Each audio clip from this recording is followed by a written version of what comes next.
There's more than the usual sense of trepidation as we approach the start of the race today. There have been more crashes this month, 26, than in the previous 2 years put together. Why? Well, there are different theories. The new March cars, some say, the new radial tires, inexperienced drivers. And yet this frightening moment on Carburation Day last Thursday happened to the most experienced man on the premises, the only four-time winner of this race, A.J. Foyt. A.J. crashing in turn one, he could hardly believe it himself. He said, I cautioned my rookies to be careful, and then I went out and did it myself. But A.J., as he has had before, has put this car back together again. I'm sure he participated in that himself. The car is ready to go, sitting on the inside of row one. Right now, let's explore the motivations of A.J. Foyt.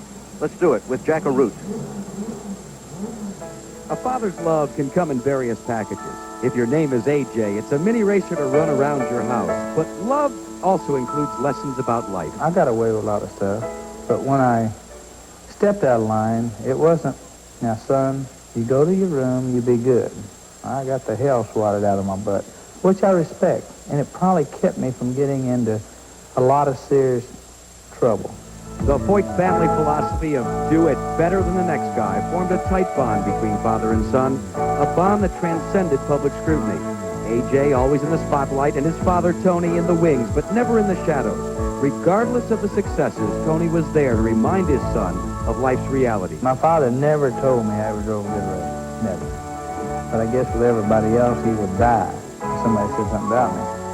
At Indianapolis, I guess 1977, I mean, he was happy. Finally, we were the first time that anybody's ever won the Indianapolis 4 times. And we was over at the suite, I'll never forget it. I says, well, Dad, I said, what do you think?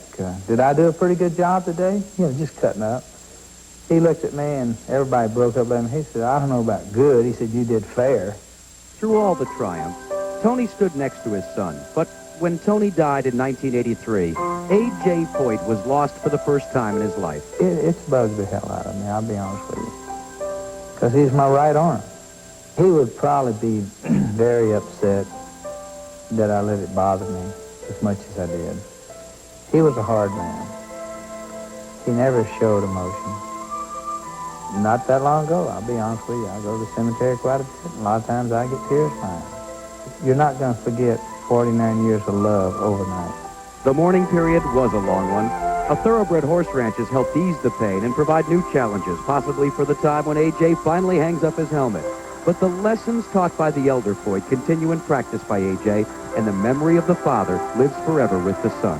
I know I probably should have quit like everybody said 10 years ago. My father, before he passed away, said, son, you've won everything. What have you got to prove besides get hurt? I said, Dad, we're all going to die. But I'd rather die doing something and having fun. And he's probably upstairs there now raising hell. There's no ifs and ands. I know the way he would feel. Well, A.J.'s father, Tony Foyt, of course, has passed away, but A.J. Foyt is still here, just like he was in 1958. And A.J., starting on the inside of the second row, your thoughts as you prepare to finish your third decade at the Indianapolis Motor Speedway. Well, really, I'd like to win the race today like 32 other drivers. I think we do stand a good chance. We had some problems, you know. Carburation Day, the crews worked around the clock ever since. They're not going to be sharp as they should be, but come race day, they get it up, and all I can say is I know they did the best job they can do with the car, and now it's up to me. How about the fact that you had to rebuild the car? You're starting with an untried setup.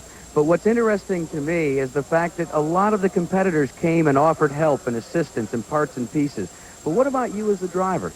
What are your thoughts? Are you going to have to maybe hold back a little bit? Well, I don't want to do nothing foolish until we really see how the car started out. It's like any new car you rebuild. You don't know what to expect till you get out there and start running it. I feel we got it set up pretty much like we had it, but you never know till a green flag goes down. What about it? Number 5, does it come today, maybe? Well, I hope it ain't maybe. I hope it comes today. A.J. Foyt, part and parcel of the Indianapolis Motor Speedway. And, Jim, I think everybody hopes that he makes it number 5 today. Jim?